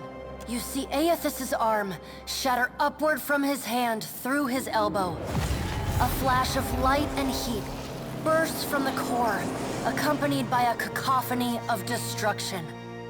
The moment passes as Aethys' shout echoes throughout the valley. Your eyes begin to recover. The god's work is accomplished. The great machine of Ukaizo has been destroyed. The wheel has been unmade. As Aethys' voice fades, the enormity of what you've accomplished sinks in. You have confronted a god. You have rediscovered the ancient city where the wheel was forged, and you have seen the wheel shattered. What comes next is uncertain, but already the legend spreads of the Watcher, who survived Andra's mortar and stood toe-to-toe with Aethys. Maras Nua's body finally goes still amidst the rubble of the Angwithan machines, yet it continues to glow. Priests and mystics have strange dreams of an island of eternal dawn at the eye of a storm, a port where the tide never flows out, a roadside tavern whose door leads only inward. As a watcher, you see what these dreamers cannot. The souls of the departed drifting toward the Audra Colossus and the twilit afterlife within. Whether it is a temporary haven or a permanent end will depend on what the Kith of Eora are able to accomplish on their own. The greatest hope seems to lie in the work of the ancient Angwithans and the Huana's efforts to unearth and understand it. And while Maras Nua stands frozen over Ukaizo, the gods look on the labors of Kith, but they do not intervene. They watch and argue, wager and conjecture at how or whether mortals will solve the puzzle set before them. Reclaiming Ukaizo is both a symbolic and a practical victory for the Huana. The ancient city is a potent reminder of their people's ancient glory, and it promises to be a much more easily defensible capital, especially with the storm controls of Andra's Spire close at hand. The other tribes unite under the Kahanga and dedicate themselves to rebuilding Ukaizo and relearning its secrets. The Valian Trading Company continues its operations in Deadfire, though it is forced to renegotiate many of its contracts with the newly empowered Huana Crown. Company leadership finds that the new terms are much more favorable to the tribes than to their own interests in the region. Due to these changes, the Valian Trading Company eventually withdraws most of its people from Deadfire. The Royal Deadfire Company is expelled from the archipelago as punishment for their attack at Andra's mortar. The storms across the Rawatayan mainland subside along with those of Andra's mortar. However, Rawatai regards this respite with a wary eye, ever mindful that the machinery at Andra's Spire remains under their foes' control. The Huana settlement of Ukaizo reignites Ferrante's dream of a new Valian empire. Deadfire is claimed and controlled, but the clearing of Andra's mortar offers the possibility of new prospects in yet undiscovered lands. He leads the old Valian loyalists across the sea, searching still for a new Valian homeland. The mysterious deaths of Governor Clario and Storm Speaker Ikawa provoke hostilities between the Valian settlers and the Huawan residents. What starts with angry words escalates to retaliatory killings as each side blames the other. By the time anyone bothers to question the strange coincidences surrounding their deaths, including reports of a cloaked Omawi woman seen in both the port and the village, both sides have gone too far to turn back. The conflict eventually draws the attention of Queen Onikaza, who sends a contingent of warriors to drive the remaining Valians from the island. Port Mage becomes a cautionary tale for outsiders who would abuse the hospitality of the Huana tribes. As the balance of power changes in Deadfire, so too does Nekataka transform. Though the Kahanga monarchy moves its new seat of government to Ukaizo, Neketaka continues to be a busy and important city. The pirates continue smuggling food into the gullet, and the Raparu embrace their benefactors, aiding and concealing their smuggling operations. Over time, the gullet becomes a hotbed of piracy. Ukaizo reveals more about the ancient art of water shaping than the guild could have hoped to learn in another century of work. With this new knowledge, water shapers across the archipelago wield the currents and bend the waves for the pleasure and benefit of the new Huana nation. Your brief encounter with Letharn proves deeply influential for the children of the Dawnstars. He comes to recognize his nightmares and the scene at Hisongo as Aethys' final warning to his people. Unite in strength and faith, or perish forever. As word of Aethys' deeds at Ukaizo spreads, his fellow Dawnstars take this message to heart. The children of the Dawnstars respond to Aethys' sacrifice by taking up the lanterns and sickles of the Harvesters of Gone. They become pilgrims of essence, gathering souls across Aora and ferrying them to the haven within the Adra Colossus. Others will repair or rebuild the wheel one day. In the meantime, the Dawnstars will care for the souls of the dead. Ruanu, the chieftain of the Huana at Tikawara, dies mysteriously. The tribe finds his body washed up on the same beach where Anaharu challenged him to the trial of waves. Some blame Anaharu's vengeful spirit. Others see it as Ngati's final judgment. And a few speak of a strange man seen lingering in the village. The leaderless tribe eventually scatters. Some head to Neketaka, while others seek out the Wahaki. The dragon, Neraskirlas, no longer passes between Aora and the White Void, and the dead flow slowly breaks apart, exposing the temple long frozen within. Under Halfyorn's guidance, the Harbingers of Dusk resettle within Remergon's temple, vowing to forever protect it from the defiling touch of outsiders. Over time, the group becomes increasingly reclusive and fanatical, attacking any who dare approach their holy site. In besting the Beast of Winter, you earned the Death God's mercy rather than his enmity. The deity remains characteristically unforthcoming about his decision, and you're left to wonder whether in doing battle with him in the White Void, you somehow furthered his apocalyptic ambitions. Word spreads of the primal island of Kazuwari, once home to an arena that hosted bloody competitions and fearsome ordeals. Wild tales whisper that the spilled blood attracted a terrible beast of scale and fang that slaughtered those gathered at the island before destroying the great enchanted statue that oversaw the island's trials. Absent its guiding voice, Kazuwari descends into anarchy. Encouraged by her arcane successes, Bakarna returns to her observatory to continue her studies of the celestial spheres.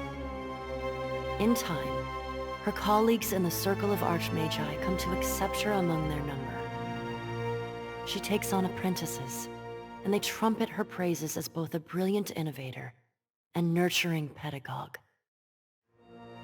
Consul Hoth's ascension to near divinity shocks the Circle of Archmagi, who are uncharacteristically rapid and unified in their response.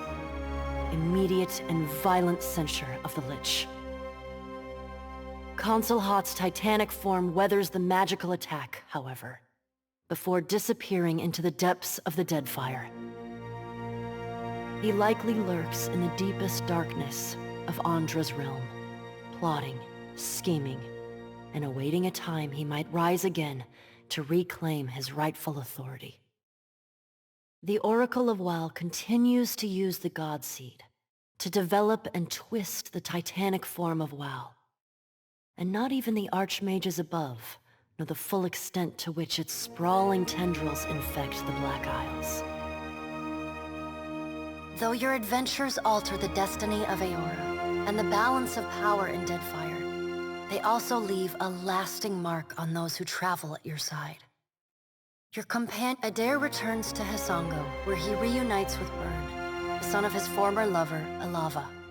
The boy takes heart in Adair's account that Aethys and all the other gods were false, petty, and unworthy of the love of Kith. Realizing how close he came to dying for this cause, Byrne finds renewed purpose in working alongside his uncle to repair the many scars left upon Deadfire by the gods. Under Adair's guidance, Byrne grows into the kind of irreverent, stubborn hothead that would have made his mother proud. And Adair visits her gravesite, often to tell her so. Shodi is not a priestess who understands the meaning of subtlety. As such, she makes her girlish crush on Adair painfully obvious from the moment she first sets eyes on the strapping fighter. Early in your travels, Adair appears discomforted by her persistent flirting. He often grimaces when she sidles up to him, and he takes endless pains to keep their conversations terse and to the point. But after a little smoothing on your part to nudge them in the right direction, Adair makes an effort to view Shodi with an open mind. And Shodi begins teasing the veteran fighter in a more companionable and less amorous manner. After saving each other's hides a couple times and sharing more than a few laughs, the two form an easy, and you suspect, lifelong friendship. Plagued by constant nightmares and hallucinations, Shodi becomes increasingly disassociated from reality. Meanwhile, her power continues to grow with every soul she harvests. You start to notice sliced-up animal corpses everywhere you two travel. But when confronted about it, Shodi stomps her feet and fiercely denies any wrongdoing. Then, one night, Shodi wakes, but never leaves the nightmare. Shivering uncontrollably, she packs up her belongings and slips away into the darkness, murmuring that she must return to the Temple of Gon in order to fulfill her purpose to her god. But she never reaches the temple. None of the Dawn Stars know what's become of her, aside from disturbing rumors of a harvester ravaging the southeastern islands in the Deadfire, leaving a trail of blood in her wake.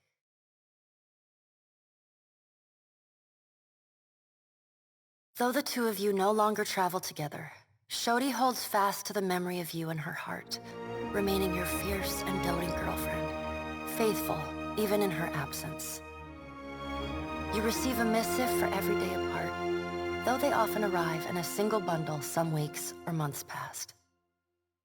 In them, she writes of how she misses you, how you are like a fire that burns inside her, how one day surely you will be reunited again. Until then, she prays for your safety as she continues to labor in service to Gon. Aloth renews his commitment to transforming the Leaden Key from a tool of secrecy and oppression into a watchdog organization. With the wheel broken, he reasons the world will need wise and responsible leadership more than ever.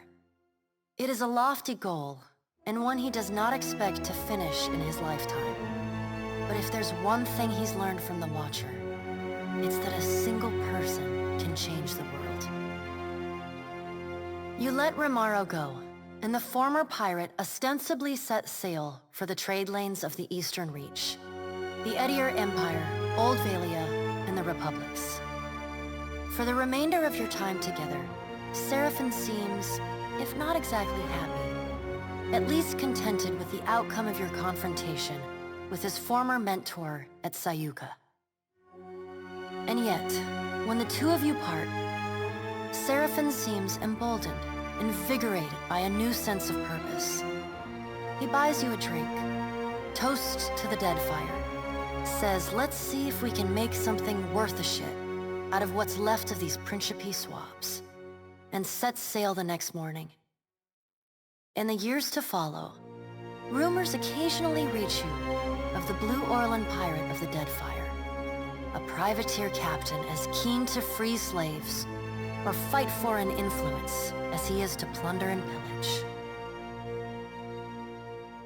After reporting back to her superiors for the Watcher's actions against the Valian Trading Company, Pallegina is rewarded with reassignment home to the Valian Republics. She spends the next several years as the head of the household guard for the Duke of Anchenze. In this role, she is often lauded for her courage and loyalty. Even with all of the praise, there are still times when she cannot help but feel she could have had more influence on what transpired in the Deadfire. Pallegina renews her relationship with Giacomo, corresponding with him regularly, and even meeting with the old Animancer once or twice a year. Though she does not understand the intricate details of his research, she reads his letters and responds with great enthusiasm. Her brothers, and even the dukes themselves, note that Pallegina's demeanor is always warmer on the days when she receives a letter. Time away from the Navy gives Maya Rua some perspective on how Rauatai conducted the Deadfire occupation. No sooner does she return to active duty than she voices her frustrations over some of the more underhanded tactics she witnessed and carried out in the name of the homeland. Her voice carries all the way to the Ranganui, who reminds his admirals that battles are won by superior tactics, but war is a battle of precedent, and winning is not always a victory. The people listen. Though Maya's covert assignment in the Deadfire is considered a success, few claim knowledge of it or openly congratulate her. She receives no praise beyond knowing glances or the occasional raised tankard from her countrymen. She never responds. She looks forward to seeing her brother again. So does Ashiza. Takehu never intended to grasp at the destiny his coming foretold, but he finds himself doing just that. He sails from island to island as an emissary from the gods to the Huana people. The tribes welcome his message and use it to bridge their traditions across the archipelago. Huana unity has never been stronger. With Ngati's covenant firmly in mind, Takehu feels confident enough to reshape the very Deadfire. Your farewell is short and cordial. Nothing further needs to be said, and you wish each other well. Takehu does not look back. The sea feels restless in his absence. Your pursuit of Aethys and your journey to Ukaizo signal the end of forces that have shaped the lives of Kith and the course of nations. The cycle of reincarnation has been broken. The storms of Andra's mortar have calmed. Yet each ending promises a new beginning. As the sun rises over Ukaizo, Kith turn their gaze eastward, wondering at what lies beyond, and at the world they will fashion for themselves. As the Watcher of Cadnua and the former Herald of Bareth, you return to your ship and begin the long journey home. You hope for calm weather.